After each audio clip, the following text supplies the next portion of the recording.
Hello, hello, hello. Welcome to Looking for Love, just a podcast where Generation X men and Generation X women come together to bridge the gap and to fix the misses on why we're not meshing the way that we should.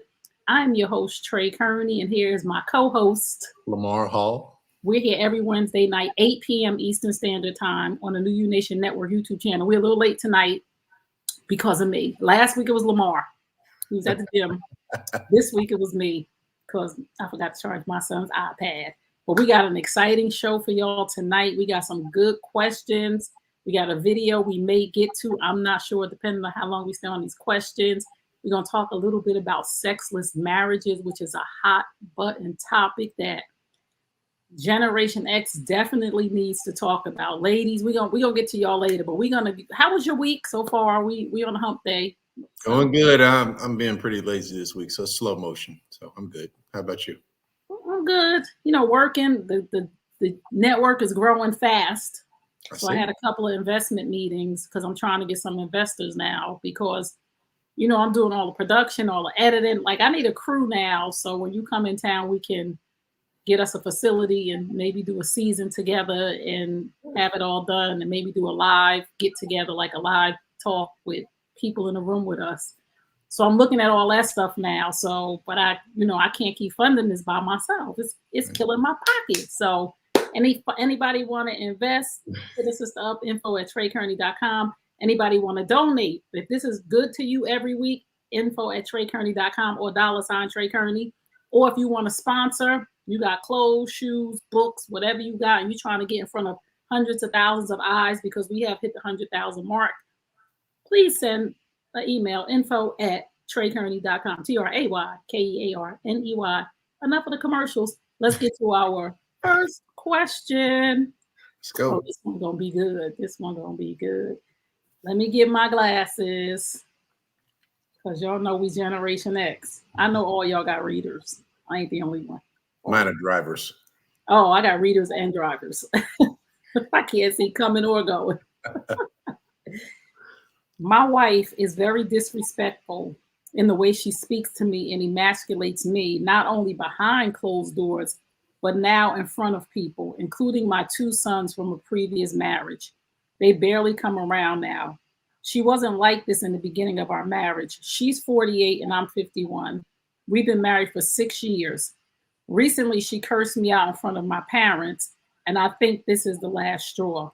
My dad pulled me to the side and said, "What the hell was that? Is this regular behavior?" I was so embarrassed. I told him it has been for the last 4 years.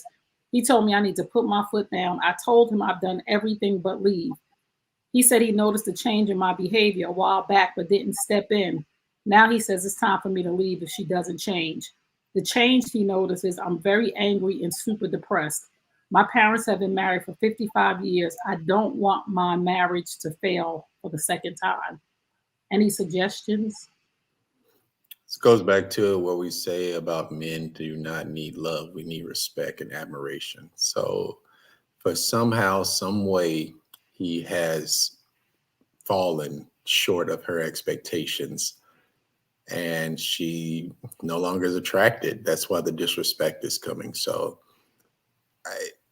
at this point, it's an honesty thing. But when your woman loses respect for you, it's going to be tough to get that back because that's necessary for us to function and something you didn't do. So, I mean, hopefully y'all can be honest. And if she can truly be honest, y'all might get down, to that issue. You might be able to correct it, but for the most part, is that when you lose respect or she loses respect for you, it's one foot out the door, unfortunately. Listen, I don't care. Again, in this season of my life, and if you this is your first time here, we talk generally to Generation X, which are full grown-ups, adults. I don't care what he didn't do or what he did. Disrespect is never warranted for anybody in my life, whether I'm in a professional relationship or personal relationship. When disrespect comes into play, and I've said all I can say and did all I can do, for me, I'm just speaking for myself. I'm not trying to tell him to leave his wife or anything. For me, if the disrespect doesn't get corrected when we have a conversation, that relationship is over. And if a person is not willing to, like he said, this has been going on for 4 years, they've been married for 6. A lot of women, when a man marries us, unfortunately, I hate to say this, when a man marries us, we get comfortable. She wasn't like this in the beginning, right? So I always tell women, if you wouldn't have said it to him when the day you met him, say it to him now. Because you know, if you would have said that to him, he would have walked away. So if you wouldn't have said it the day that you met him or early in the relationship, don't say it now. I think that if you've done everything and you curse him out in front of his parents, and your father pull you to the side, like, it's not a like and do to get that back. That's what I'm saying. Is like at this point, she should be honest. He should be honest, and then let the chips fall where they may. But it seems to me that both parties are headed towards not being together. You might as well be honest at this point, so you don't repeat it in your next relationship. That's all I'm saying. And as a mother and you as a father, I see you do that to my child. I don't like you no more. I'm so serious. Like, you just caused more problems. In private, we had this, but you did it in front of my parents. Now you made my parents feel some kind of way. Because no matter how old our children get, we don't want nobody doing nothing to them. No matter how old they get. I don't care if somebody curse you out in front of your mother going to be like, I know she didn't just. Or your father going to be like, don't bring that person around no more. When it's marriage, like, you can't cross certain boundaries, because even if they made up, right? Even if they decided we're going to go to counseling or whatever, and it's all good, his parents will never forget that. They'll never forget that. So now they just thinking like, what is this? Just turns into a toleration relationship then. Nobody really Not a deals with each other. toleration. It's like we don't really like your wife that much. We just tolerate her. You hear that all the time. So we tolerate it because of you. Listen, don't be putting me in no toleration relationship. I don't want it. I don't want to be tolerated. So be respectful be respectful at home, period. But never ever disrespect your spouse in front of people, because you can't tell people to not unsee that or not unhear that. And you can't make them like your wife again. Because if that was my son, I'd be like, every time I see, I'd be like, I remember that day she cursed him out.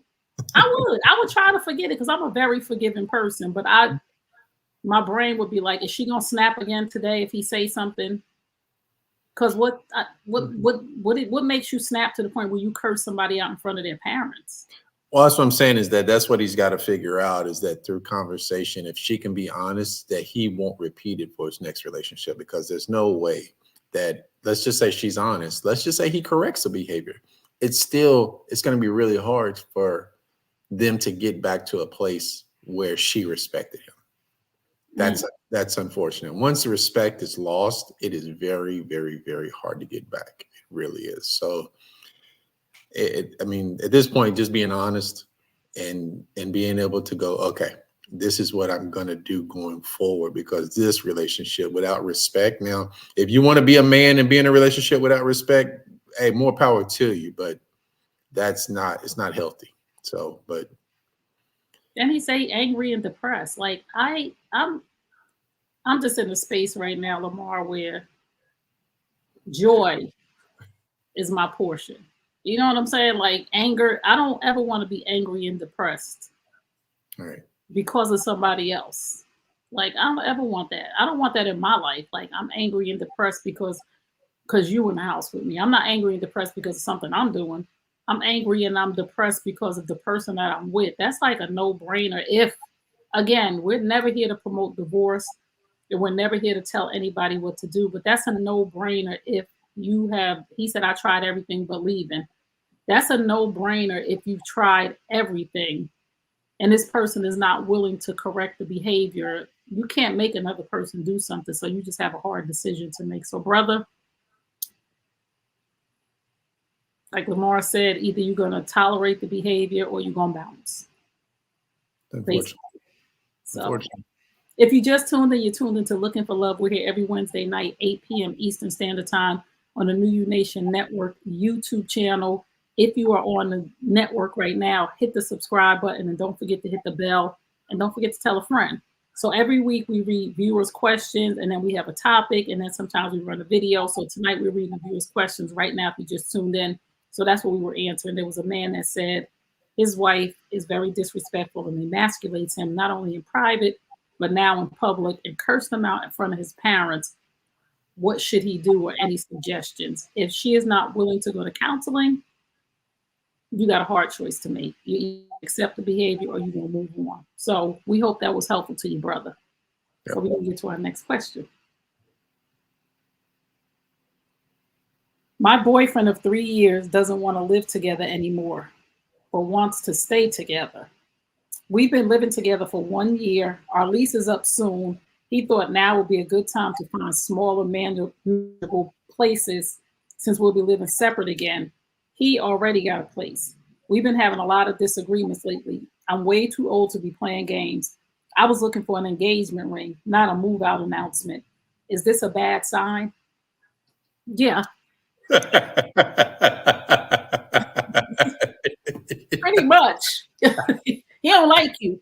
He's plotting. He's getting out, mama. Girl, get your apartment.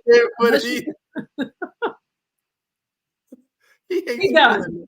He ain't fooling nobody but her. He done. That's a nice way of saying we breaking up, but I don't want to hurt your feelings. It's not you, it's me. And when folks, I'm sorry, but when folks, if you living with somebody and they want to move separately, it means that this is not working for them. That he's saying he still want to be together. No, he don't. If he still wanted to be together, he would be buying you an engagement ring and saying, our next step is engagement, our next step is marriage, and we're gonna be together forever. He's saying that so you don't bust a window out of his car. Right, until you get out of there. Yeah. Is this a sign? It's more than a sign. It's a sign he's leaving your ass. Done. Like, I mean, you can be his. He's demoting you. That's what he's doing. This is demotion. He's leaving. He is out of there. As if you live together, and he's like, you know what? We should get our own places again. That shit is not working. She's looking for an engagement ring. I don't mean to laugh at your pain, but you are not paying attention to what's going on. This is a demotion. Even if he's saying, you don't go by people. Ladies, he's deflecting. Say this to the ladies. You don't go by people's words, and men. You go by their actions. This person is supposed to be moving forward. Y'all been together 3 years. If he don't want to marry you, Lamar, like we talked about this before, how long does it take for a man? How long should you wait for a man to marry you? He knows in about 1.5 to 2 years. He knows. He knows. He knows whether he will do it or he knows he won't do it. So how long you let him stay around is up to you. But this guy seems like he is making his escape. Wait, say that one more time. What? How long? 1.5 to 2 years, a man will know if you are wife material. He has seen enough in you to go, okay, if she keeps up, I can see her being my wife. Or he's like, I've seen enough. She's not wife material. and Lamar said a key thing, ladies, I need y'all to get this. He said, however long you decide to keep him around is up to you. But he has shown you that this particular instance, this man is moving out. Y'all was together 3 years. Y'all lived together for one of those years, and he's going backwards. Yeah, I don't understand why she's the only one that doesn't really understand this. I mean, people want to hear what they want to hear. He still wants to be together. No, he still wants to have access to you in case whatever he about to do don't work. I call him monkey. Well, I say this: he's definitely looking for your replacement. Oh, don't say that.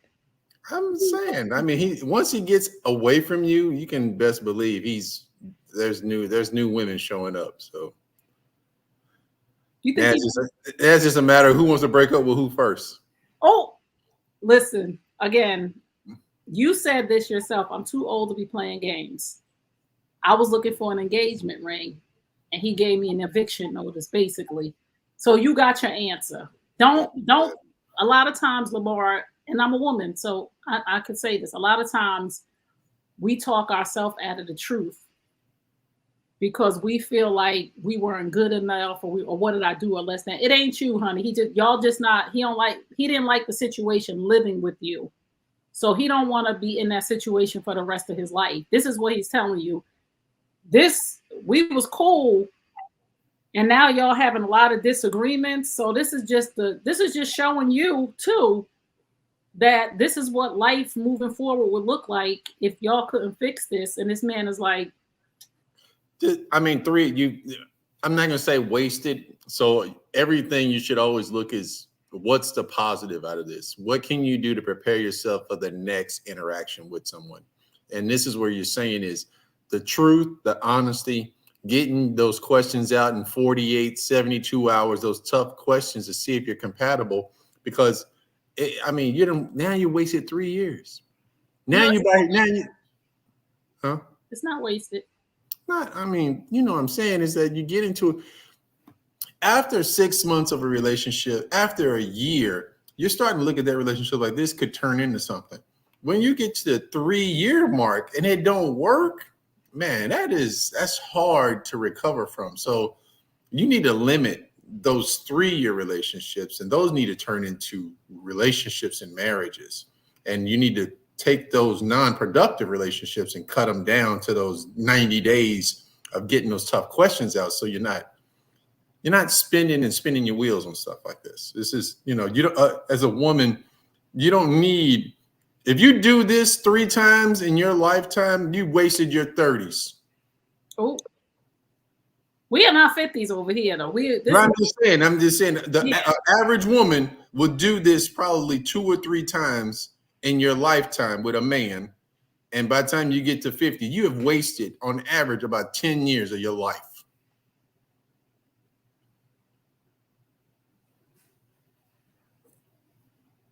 So let me set them questions out quick. Get them out there, sooner, and be direct.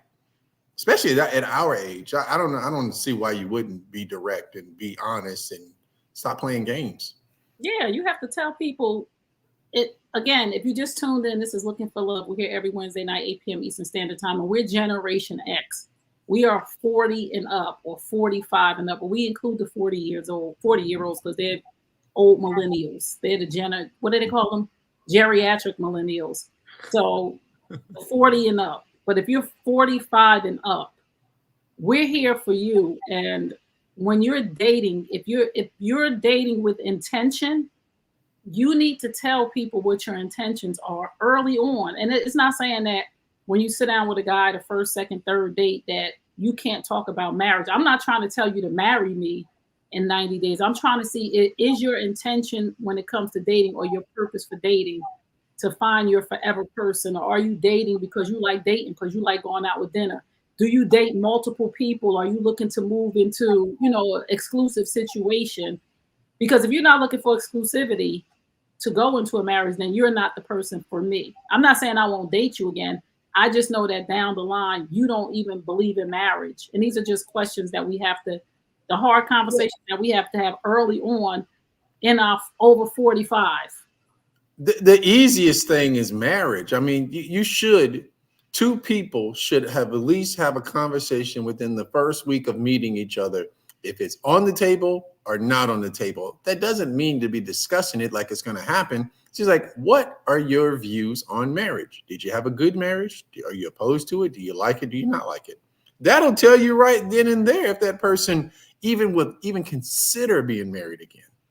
Right. That's my point, because so many people online, listen, we here with the real. So many people online are telling women, you'll scare a man off if you talk about marriage. If I scare you off because I'm talking about marriage, was your parents married? How long was your last marriage? Are you interested in getting married again? If that scares you off, I need you to just go anyway. Because what you want me to wait a year to ask you if you're interested in marriage for you to tell me, no, I'm never getting married again. So I need to know. I don't think marriage the question. I think it's how it's asked. And I think that most women are too direct and too aggressive when it comes to that topic. So it's like I said, you're going to get two different responses. Like, do you ever see yourself marrying me? As opposed to, what's your views on marriage?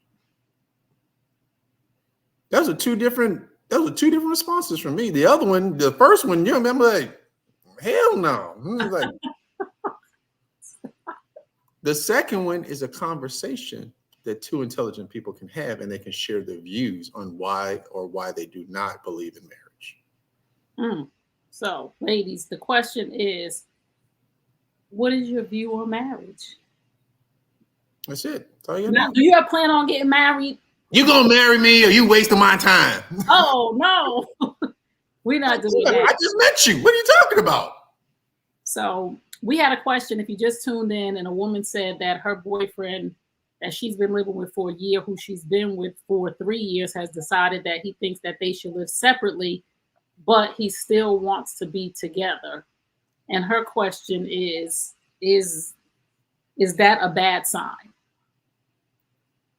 Yeah. Hey, we after some question, we need a rater. Say we give her 2 thumbs down. 2 thumbs down. Is that a bad sign? So in the chat, if you think it's a bad sign, put in number 1. And in the chat, if you think it's a good sign, put it in number 2. But she needs that. That's a bad sign. And basically, he just told you that. She said she was looking for an engagement ring, not an eviction notice. But basically, he told you he's not going to marry you. Now, if you're still interested in hanging out with him, because that's what he want to do. He want to hang out and still have the benefits of being able to come over to your place when you get it and do whatever y'all do and then go about his business and live a single life. He has just told you that he wants to live a single life. And that's not good for you because you were expecting an engagement ring. So you know what you want.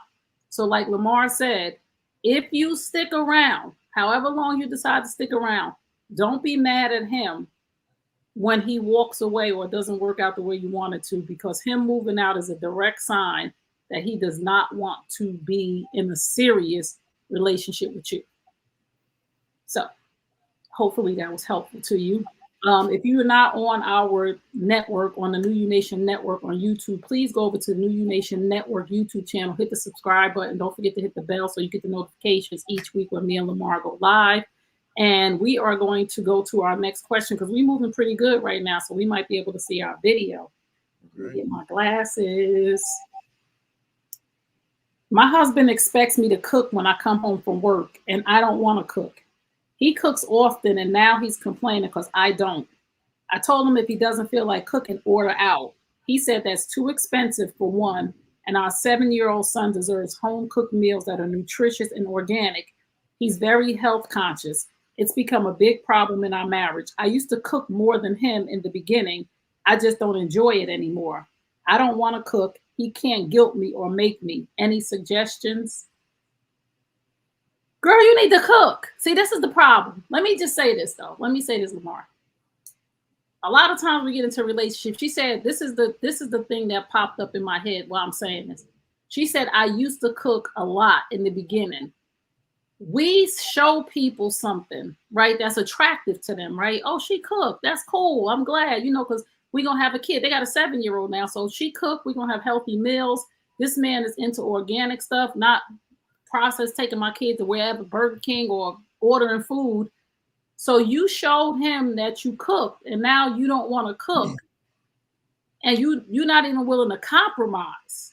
There has to be some compromise in relationships. I'm not saying she got to cook every day, but I'm saying you can't say, okay, I'll cook on Mondays and Wednesdays, or I'll cook Monday and I'll do 3 meals. So Monday, Tuesday, and Wednesday we'll have meatloaf, mashed potatoes, and whatever. And I'll cook spaghetti. I'll cook 2 times a week. We'll have leftovers, like meal prep. So the baby getting what he needs. Your husband is okay, but you have to have some compromise in this. And you can't just tell me he can't make me and he can't guilt me because you're already in combative mode. This is not going to work out well for you, sis. I it just kind of blows me away is that the unwillingness to fix these problems as they arise. It's like I don't think today's man expects a woman to cook 7 meals, during the week. Like I said, a compromise. You cook on Mondays and Wednesdays, eat leftovers. You should only be cooking like 3 times a week anyway. But I mean, this just seems very fixable that she could have easily been like, okay, baby, I'll cook 2 days a week. That's all he wants. I mean, he's not asking for everything. It's like, keep your house, pick your battles, learn how to just know your man. If you know he likes those type of things, then do it. It's no different than if we change the subject and you make it sex. He wants sex 2 more times a week and you don't want to do it. Come on, man. What are we talking about? Really? Listen, he's cooking. I would have a whole problem with him saying when she come home from work, every day you need to cook. She said he cooks often. Like for me, and I'm the other generation X women in here, they probably in their 40s. They're probably 40 because they have a 7-year-old. 40, 30, 35, 40, 45. Any woman would be grateful for a man that cooks often. That's something in my dating. That's a question that I'm asking men. Like, do you cook? Like, I don't want you to cook often, but I want a man that cooks sometimes because I would enjoy a hot meal. And I'm seeing these men on Instagram, like these men out here on Instagram cooking. I'm like, where they at out here cooking all the time? Listen, I've trained myself. I cook. I'm a single guy. I make these meals for me. We have a grocery store. They come these little 1-person meals. That's what I eat. I don't cook. If I want to go out, I go out to eat. I mean, it's very simple. I don't. Food is to me. You eat it when you are hungry. You don't eat because you're bored. You don't eat because anything like that. So appealing to me with food is not it. So if I meet a woman, she's like, oh, I'll cook for you every day. That ain't it. I'm looking at you like, what are you? You know what I need every night. Shit, and it ain't food. So that's why we got to have these conversations again. Yeah. And again, for us Generation Xers, I want a man that cooks sometimes or that'll cook with me. Like, it's not a requirement, but I would like that. So we have to ask questions like, do you cook? Do you like cooking? Do you eat out a lot? Because I'm not big on eating out a lot. You know what I'm saying? Like this man said, she said he's very health conscious. Yeah. And he doesn't want to go to restaurants. He wants organic food. And in this day and age, with the stuff that they serving, you got to stop sending me stuff too, because I'm gonna knock you out. I'm just trying to wake you up and make you understand. Stop eating that stuff, man. Anybody out there eating fast food, you are killing yourself. Stop it. Woke. And I'm just saying that the problem here is that her husband is health conscious, and I'm sure he's not a health nut, but he's aware of what's going on and the stuff that they're putting in the food, even in the restaurants. Like restaurants buy in bulk. Like you don't really know what you're getting from a restaurant. If you go to a 5-star, but I'm sure, like he said, that's expensive for what I want to feed my son. Like let's just talk about this. In every relationship, listen, in order to be in a relationship, you have to compromise. If you are not willing to compromise, you are in no shape to be in a relationship. And I'm not talking about doing stuff that's out of character or something that makes you uncomfortable. But if you are not willing to compromise and do a little bit, if you're not willing to give she told me, I don't want to cook and that's it. Like, that's not how relationships work. And it's not going to get any better for you. It's not going to get any better for her. And a lot of men are basically putting their foot down and saying, this is not the relationship that I want. Like the previous email we got that said he moved out. He saw, didn't like, moved out. I think through social media, what the average man is starting to understand is that he's an average man.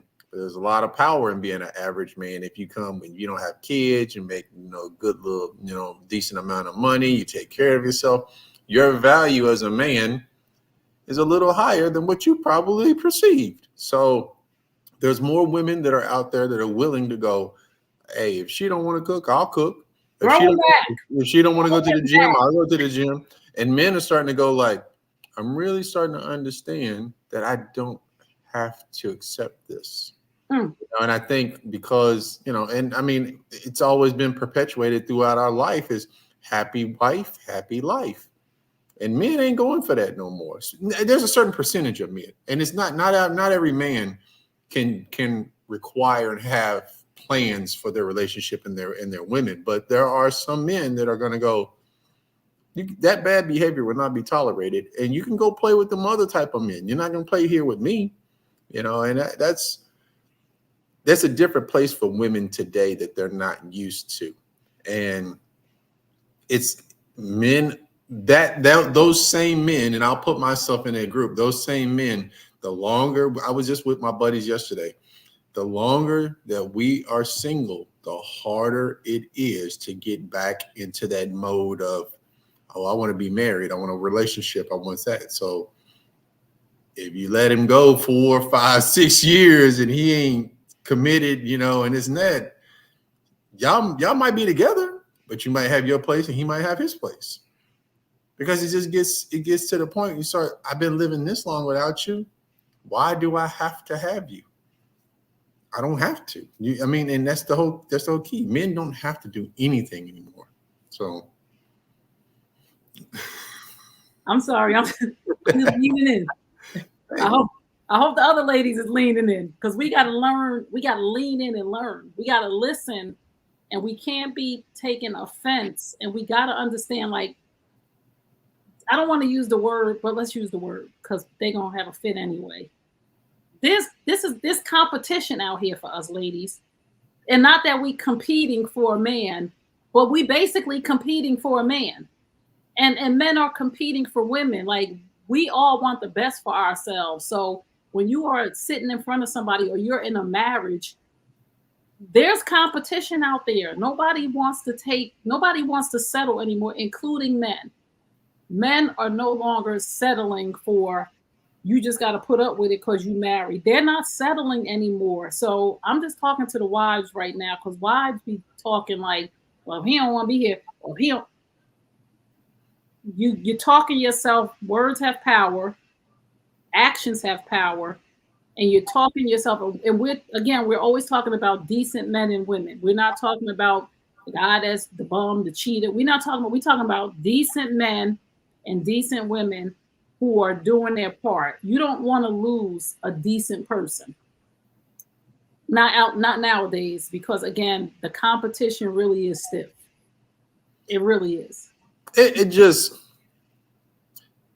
everyone has a perceived value of themselves, and I think 9 times out of 10 it's always going to be inflated. So, you know, you see it, but I think men are a little bit more closer to reality. If you talk to a group of men and you ask them, hey, rank yourself 1 through 10, they're not going to be, I'm a 9, I'm a 10. Men just don't think like that. And other men will check men. So if you think that you look good, they're going to, nah, you don't, homie, you good. Women, you can put every woman, they think they're a 9 or a 10. Well, we better.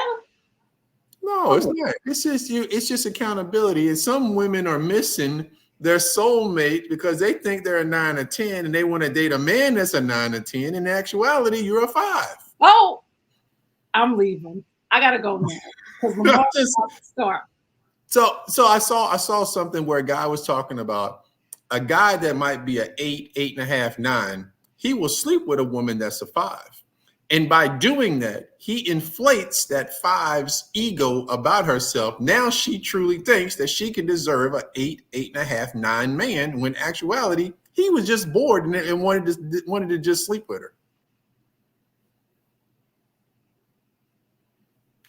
We go on to the next question. Listen here, sis. What question was we on? My husband, cook for your husband. Cook for him. That's a simple one. Cook for him. Next cook question. 2 days out the week. Make some leftovers, bag them up, freeze them. Give him some head and see how happy he is.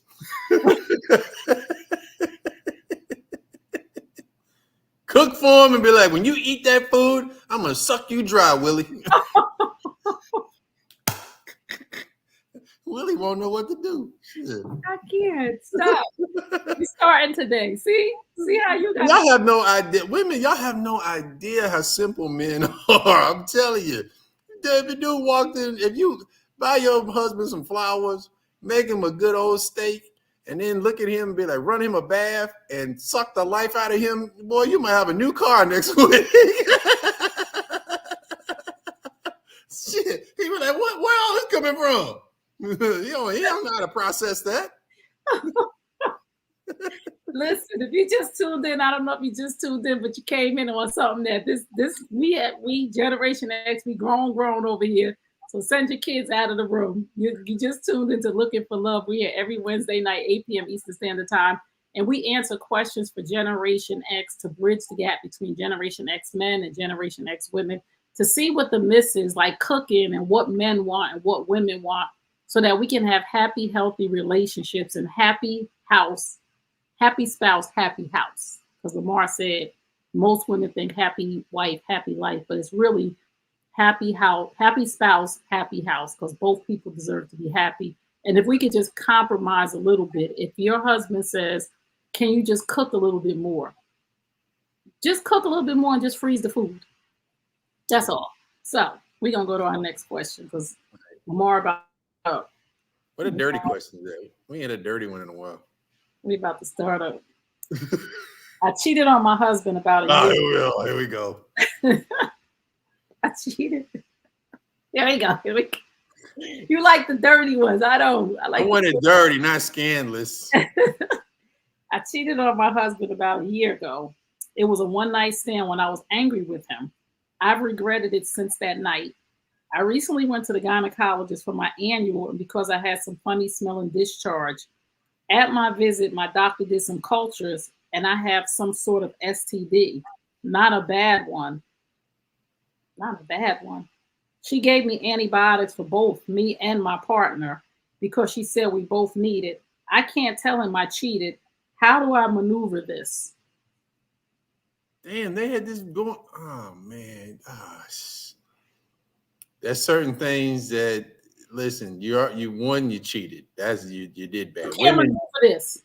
And now you potentially gave him something. Oh, man, you in trouble. You can't maneuver this. There's no maneuver. He got to get the medication. The only way to maneuver him is that you don't give him the medication. You have to tell him, because he has to get treated. So you have to tell him. Hopefully you can work through this, because it was a one-night stand and it was a year ago. But I don't think. I don't know. Listen, you give me something, it's a wrap, man. It's a wrap. You cheat on me, it's a wrap. You ain't got to give me nothing. Well, I'm just saying that's extreme, but this is an extreme. So it's just like we can't even really talk this through. It's just, yeah. He's gonna be like, how long have I been having this shit? So it's like, now you're talking about a year. Ago, hopefully he didn't sleep with somebody else. It's a mess. Hey, that shit. Hey, you just went down another rabbit hole. he probably ever like, hope she don't find out. Maybe she ain't. Like, Listen. Somebody's gonna crack first. So no, she has to tell him. Now she found out, so now she has to. So they have an STD, so you have to tell him, and he has to be treated, and you have to be treated, and hopefully y'all can go to some counseling. Let me just tell you this, sis. I don't know what kind of man he is. I don't know if he has anger issues. I don't know what, but you better tell him in a public place. Like, this might, because this will set me, if if my husband told me, I need to tell you something. I had a one-night stand and I got something. You got to take it. We can't be in the house because I'm knocking all this shit over. I'm tearing up the house. Like, you what? One, you cheated on me. Two, you cheated on me and you didn't use protection. Like, we too old to not be protecting ourselves. Like, I'm not promoting cheating ever. This is not the platform for that. I am never promoting cheating. I don't care what's going on in your home. Cheating is wrong. But if you decide to protect yourself, if you decide that whatever's going on in your house, you're angry, if you decide that you ain't getting them from home, whatever the case may be. No, I'm just saying, Lamar, this is really. No, I'm just saying, how you get angry, go cheat, and then you raw dogging out there. Like, man, you something wrong. See, I'm looking at you way different than he's looking at you now. Because I'm looking at you like, okay, you cheated. I'm not saying that's forgivable, but God, dog, you out here being reckless. Like, that's a tough one for me. Yeah, I mean, I know couples. I've worked with couples who have bounced back from infidelity, who have worked through some things. But it's a hard one. Like you really, and then you gotta, wow, yeah. Then you gotta tell them it was a year ago. Which means he's been dealing with this. So I mean, so if this is why I don't understand. They both seem like he should be getting wellness checkups. She should be getting wellness checkups. Obviously, she has her yearly. She found out. So where is his at that he should know? But when men have these type of infections from women, there's no signs or anything. Like you don't take, because we get a swab. Right, but you go do your yearly physical exam as a man. You should be getting at wellness checkups, health, your heart, things all of that should get given blood. All of that should be checked. So I don't know. Maybe it's not his time to go, but right. I mean, eventually he's going to find out as well, because if he gives blood and they come back and they'll be like, "Hey, we got to tell you something." Yeah, you got X, Y. You got this. You're gonna be like, "Oh, hold on," and I mean, that's when it's gonna come out. Well, no, we can't. She needs to tell him. Oh, I mean, yeah. If she didn't say anything, it was coming out then. But now she knows she has to. Sis, listen. First, I'm gonna tell you to pray before you tell him, and then second, I'm gonna just tell you just sit down, have the conversation, and do it in public in case he, really has a meltdown, so that nobody hurts anybody, because that could lead to some really triggering anger. So. I mean, how bad was the conversation? You get mad at him and go out and cheat on him? Like, damn, like really? I mean, I'm not gonna judge. Like maybe she went out, she was drinking. Anything could have happened. People do dumb stuff when they drunk. Desperate people do desperate things. So, and she said it was a one-time thing, and she's been feeling that. Yeah, listen, guys don't hear that. You can say that all damn day. We ain't hearing that. And you gave me something. There's not enough apologies or ass kissing or threesomes you can do for me to make that okay. So that relationship is over. Oh no, you're not okay. Well, ladies, you got to listen to the man, because we're not here to go back and forth with each other. We're here to really teach and hear from the male perspective and the female perspective what it is that most men would do. We're not going to say all. Not all. Just most. I mean, put yourself in a position. Your man cheated on you and gave you something. How likely are you going to forgive him?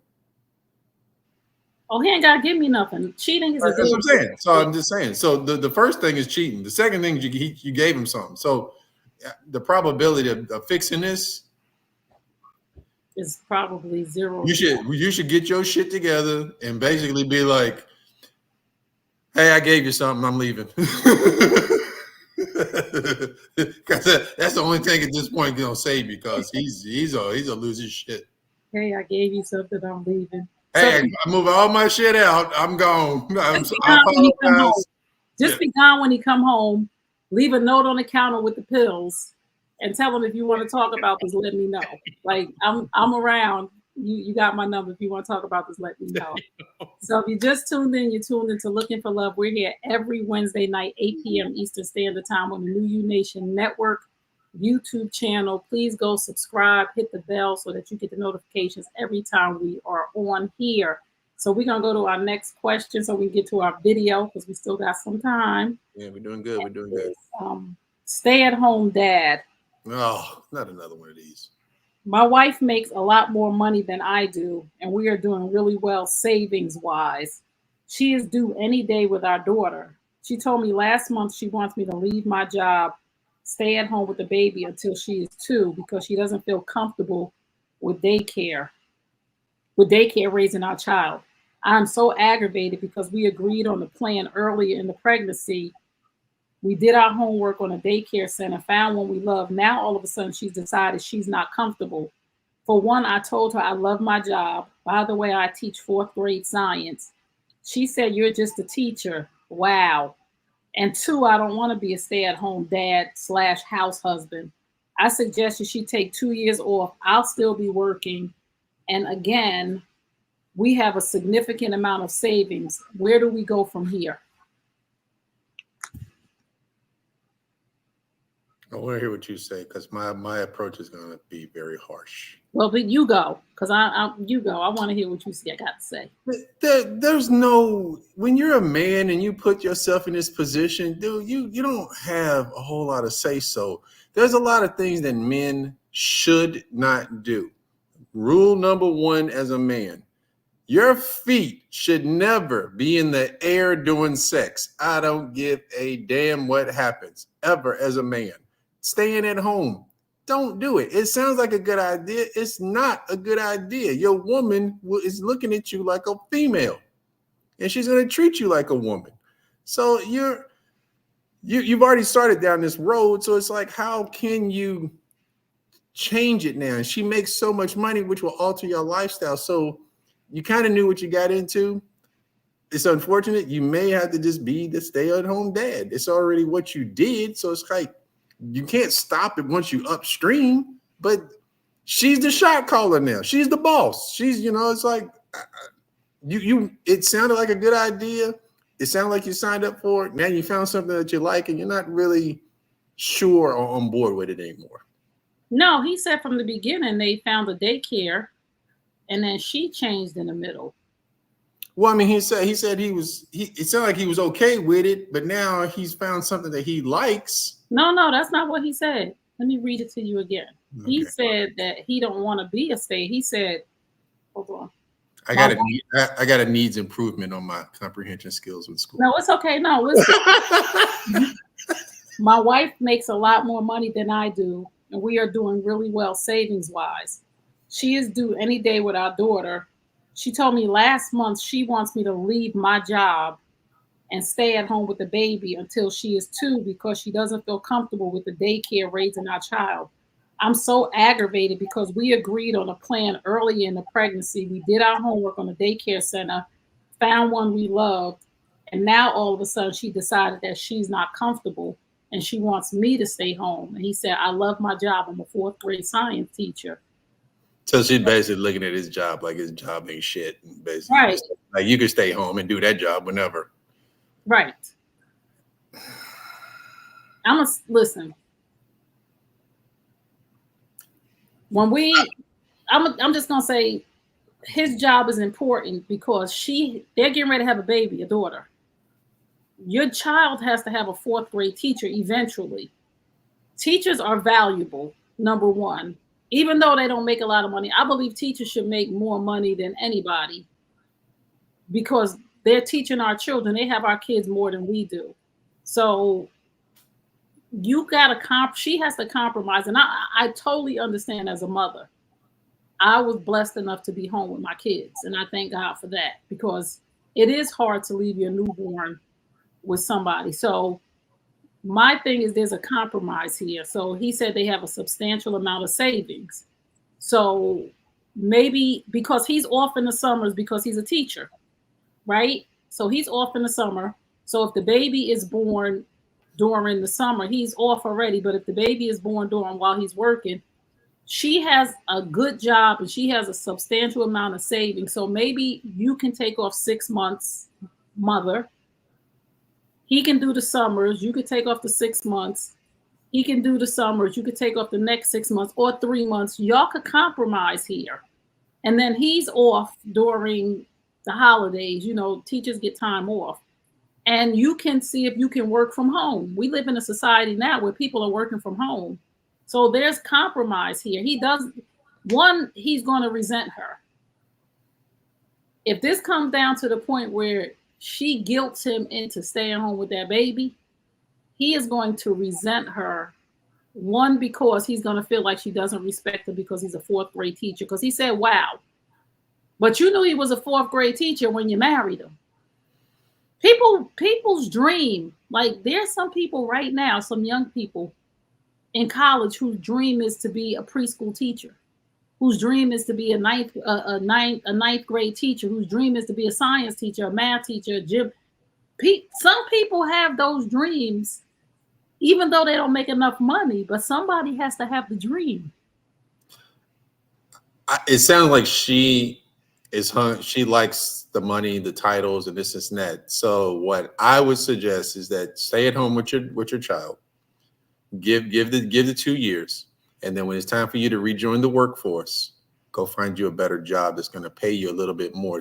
That's going to close that gap between the two of them, because she's not going to her saying you're just a fourth grade teacher. It means she does not respect his profession. So that we get back to that respect thing. So if you don't have respect for your man, he's going to sense it in time, and then you're going to start showing it in a negative way. And no man wants to be with a woman who does not respect him. Yeah, I'm telling you, she's already shown the signs. It's already there. So Listen, bro, I respect you as a teacher, and she dead wrong. She's wrong. She's dead wrong. She's wrong. Don't quit your teaching job. I'm not saying that you, like Lamar said, I'm not saying that you can't get another job to bring in additional income. But if you love being a fourth grade science teacher, then you should be a fourth grade science teacher. I'm sorry that teachers don't make enough money, and that's so disrespectful to even say that, to think that what you do is more valuable than what I do because of the dollars that you make. That doesn't make you more valuable. That doesn't make your job better. Right. And I think that I think there should be compromise. He could keep the baby summers because teachers are off all summer. She has enough money, and from most people who make that kind of money, you can work from home. Sit down and compromise a little bit. And if you can't come up with a compromise, and again, this is what I'm saying. If this man has to quit his job because she's thrown in his face the fact that she makes more money, he is going to resent her. Mm-hmm. Absolutely. That's going to be the end of the relationship, even if they stay together. There is nothing worse than two people in a house that are harboring resentment for each other. It is going to put a wedge in their relationship if they don't have extremely open communication about this. Like, you hurt my feelings when you said, wow, you're a teacher. Like, this really needs to be talked out. Yeah. And number two, if you decide to stay home for the 2 years, make sure you're okay with it, because you will hate your wife, because you will feel like she took away my purpose. Like you said, don't no man want to be no house husband. Like some do. No offense to people who want to be a stay-at-home dad. We're not saying that. But to the ones that don't, those are just different. Those are just different guys. And like, again, it's not that most men don't want to do that. Most men want to protect and provide and be respected and things of that nature. So if he is truly passionate about being a teacher, my concern is that he has a profession that she doesn't respect. So now you're in a household and you have a profession that you love, but your wife doesn't respect. That is not longevity going to be it's not going to be a good mix. So that's why I'm suggesting is like, dude, depending on how much you love your job, it may be time to pivot to get your respect. Because I'm telling you right now, I don't care how much you love teaching, you need this respect in your marriage.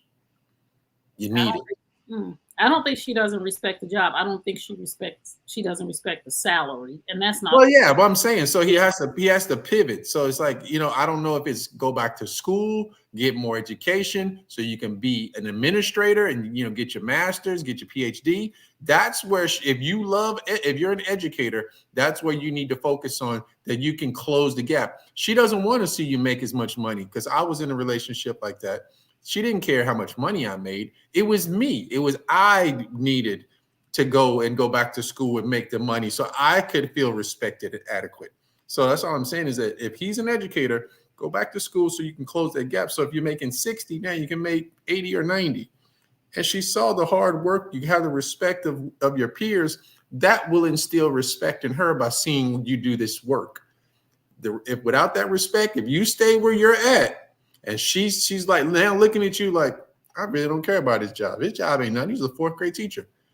That's that over long term, 5-10 years, that's gonna be really bad. So I'm so disappointed that she would say, you just a teacher. I mean, I'm disappointed in that, in her as a woman, that you knew that. Again, when we're sitting down and we're dating people, we know what they love. I'm sure she knew like most people, when you talk to teachers, when they talk about their job, they light up.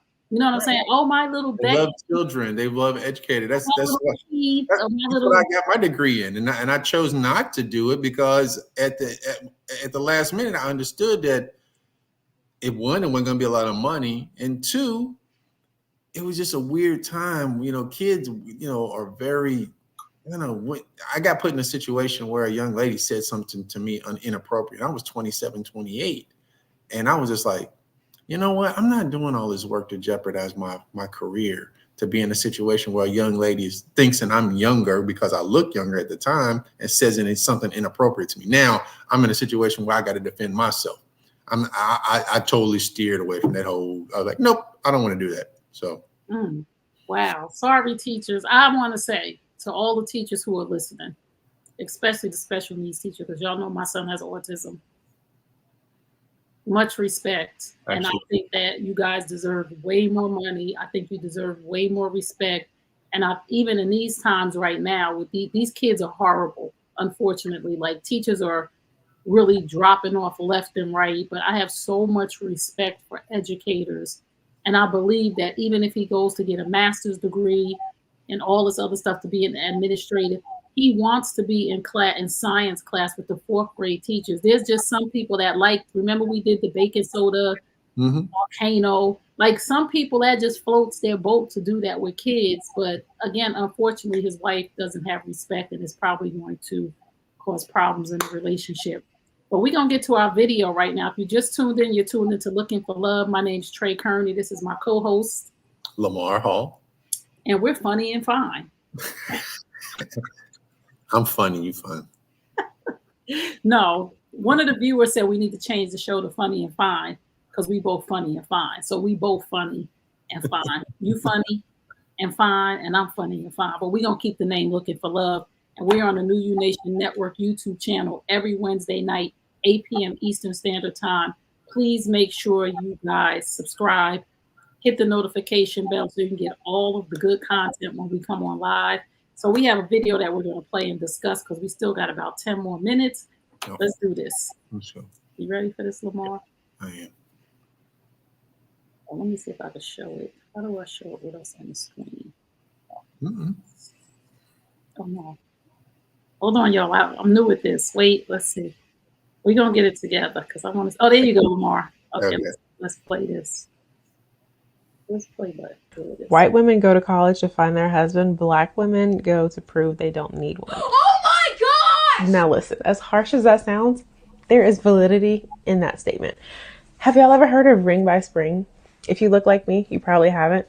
If you don't look like me, you probably have, because that's a thing in our lighter friends community. Ring by Spring is apparently a goal for our lighter toned friends to get a proposal before graduation in the spring. And then, you know what? Last night I saw a movie. There's a movie called Ring by Spring. I'm gonna have to go watch it. But it's a thing. Don't worry, we're gonna touch on the black women go to prove they don't need one in a different video. I agree. So when I was a freshman in college, they had all the freshman class, maybe 3,000 kids, something like that. And they go, look to your left, look to your right. Your future husband or wife is in here. And everybody goes, ew. Back in the early 90s, most of my friends that are married today met at college. My daughter, on the other hand, she's like, that you saw none of that. She just graduated in May. I saw none of that. And I asked her, I was like, do any of your friends meet boyfriends and this and that? She said, very little. She says, very little. So let's say it was a 60% chance you met your husband or wife at college. It's probably 30% now. I'm just going to say this. What I disagree with is she said white women go to college to get a man and black women go to college to prove they don't need a man. That's not true. Black women go to college for education because we have to work 10 times harder than our counterparts to get, we have to have degrees. We go because we have to. We don't go and focus on men, not because we don't want a man. We're not going to prove, to get a degree to prove we don't need a man. That's false information. We don't have the luxury of going to get a ring by spring because we know that when we step outside of college, whether we graduating to be teachers, whether we're graduating to be in corporate, wherever we're going, we have to have a master's to compete with a white woman who has a bachelor's. So we're not going to college to prove that we don't need a man, to get an education to prove we don't need a man. I get what you're saying, but we have to have degrees to get to higher places. We have to have masters and double masters and PhDs to even be considered as a black woman. So what she's saying, and I know she's saying it because she heard somebody else say it and she's a young person, that's not true. Even though you said 60% of people met their spouse in college, but now it's at 30. But the reasoning behind what she said is that white women go to college to get a ring, to get a man, and black women go to college to prove they don't need a man. That's the false part about it. Unfortunately, a lot of us are not finding our spouses, or younger people are not finding their spouses in college. But black women, they're not going to college to prove we don't need no man. That's not true. We would love to meet a husband in college, or we would love to meet a husband somewhere, but we have to constantly prove ourselves to this world through education, through degrees, through jumping through hoops, through jumping through fire hoops, through walking on coals, through carrying bricks on our back. We have to do these things, not because we're trying to prove that I'm a man. That's just the way it shows up. But I'm a woman, and I know we're not going places. A lot of us are not going places to do things to prove I don't need a man, because that's a lie. I agree, but I do think that it's a bigger problem that has been handed down through music, through just programming, that you remove the black father and then you teach feminism and you make young black women understand, oh, you can do it by yourself. And that's the message that's been carried through. Now, what you have today is you don't have a generation where they're talking about love. You don't have a generation that's talking about marriage and togetherness and stuff like that. And that's unfortunate. And if you look at the music today, nobody's listening to R&B. Tell me 5 R&B artists that you could say that are singing about love and stuff. You can't. Tell me an R&B group that you could think of. You don't, because that is not the message that's being pushed out there. The message is, I'm a boss. I'm single. I can do this. I don't need no man. This and that. One of the most popular songs today is Sexy Red. What is she saying? That's what I'm saying. So you got to look at, and that's not our generation, but that's what she's talking about from college. That is the message that's being pushed. That message in those songs are not geared towards non-color people.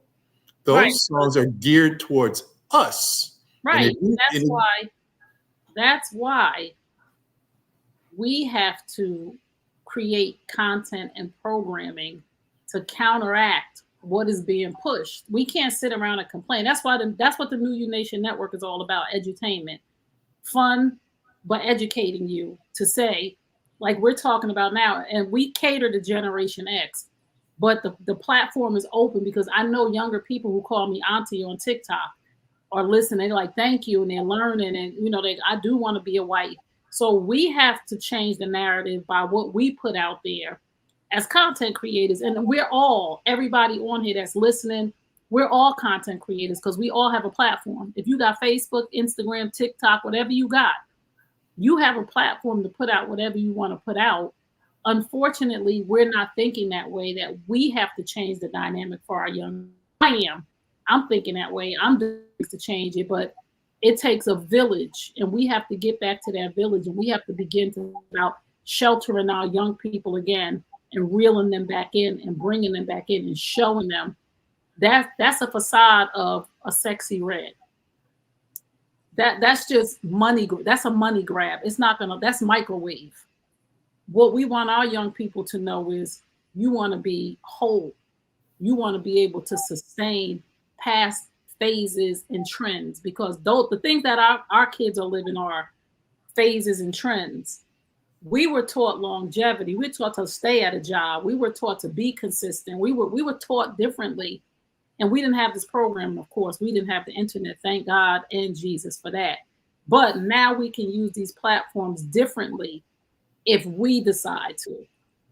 If we decide to. True. So I just think that we have to stop allowing all of the outside noise and complaining and saying they're doing this to us and they're doing that to us, when we have so much power to do whatever we want to do whatever we want to do. And I'm doing it single-handed. You know, I do a whole bunch of stuff, Lamar. Yeah. Like I said, now I'm looking for investors because this is bigger than me. Like the programs and my whiteboard with the shows I want to do, it's way bigger than me. And I totally understand what you're saying. So we have to reel it back in. We have to start steering and guiding our youth. I think we're going to get to a point where things have to implode. Things they cannot keep going the way that they're going. And I know that I'm getting older because, I went through a situation looking at the housing market, and I've owned 7 houses before, and it wasn't for me. I got depressed to think about the generation, after the 2 generations after us. Was it Gen Z? Gen Z, yep. They are not going to own homes. Right. They're not. And I'm like, it should be a crime that somebody that makes, $75,000 a year can't buy a home. They can't buy a townhouse. It was just like, I make good money. And I was just like, I'm looking at townhouses with 6.5% interest rate. They're talking about $2,800 to $3,200 a month. I'm like, who can afford that? I was like, that's ridiculous. And these kids, they're not really paying attention. The social media is a distraction. And by the time you guys that generation understands it, it's going to be too late, man. Right. That's why, listen, that's why we got to reel our kids in, because the prices are high. So we have to make them focus on making more money, and it's possible. But they, again, like you said, they so busy distracted by all of these different things. We have to bring back in and say, this is another way, another stream of income for you. You have to make sure you're doing it. You can't even afford to work for somebody. You can't have one job anymore. So I'll tell everybody that's listening, and somebody tells somebody, and somebody tells somebody, educate yourself. Go and get a whole life insurance policy. And people think, oh, I got to have X amount. You can do a little as $25. You can put as much as $1,000 in there. Just go educate yourself. Go find out, because that's how you create generational wealth. That's what people do when they have. That's what people, non-color people, have done for generations. You go get a whole life policy, you dump a bunch of money in there, and by the time that kid is 18 years old, you go, hey, here's some money. Or you wait till they get married and pull out a loan you can borrow, because it's your money. You can borrow it. It's tax-free. I'm not here to give financial advice. I'm giving you a cheat code to go talk to your insurance company. That's all I'm saying. I'm not a financial advisor.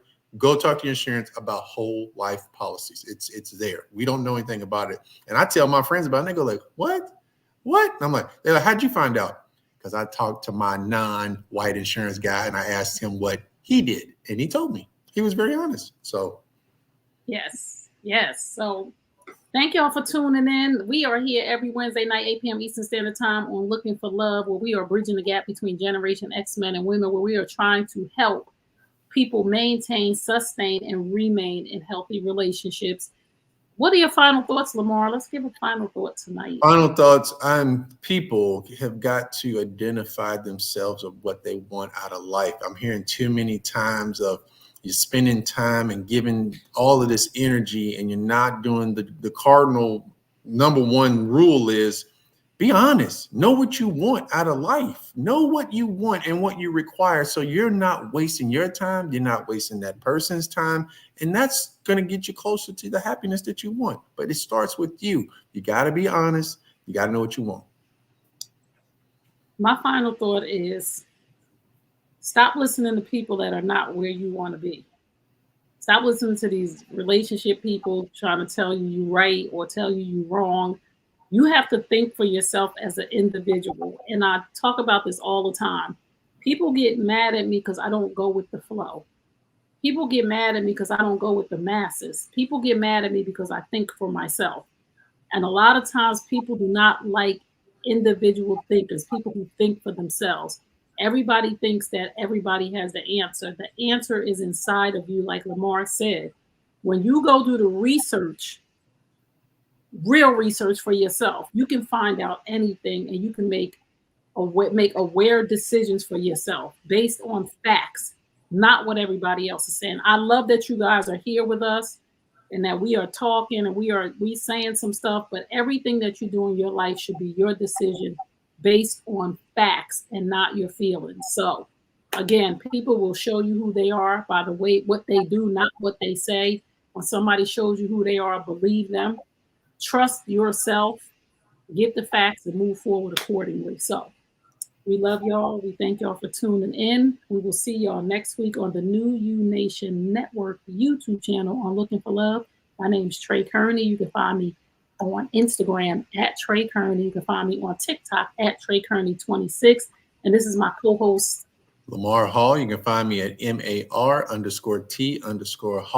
13 at Hotmail. And I will officially get on TikTok this week. Yes. He gonna be on TikTok. He gonna be on TikTok. So my TikTok people, y'all gonna get to see Lamar. So we will see y'all next week, same time, same station. Peace and blessings. Thank y'all for tuning in. We love y'all. Good night.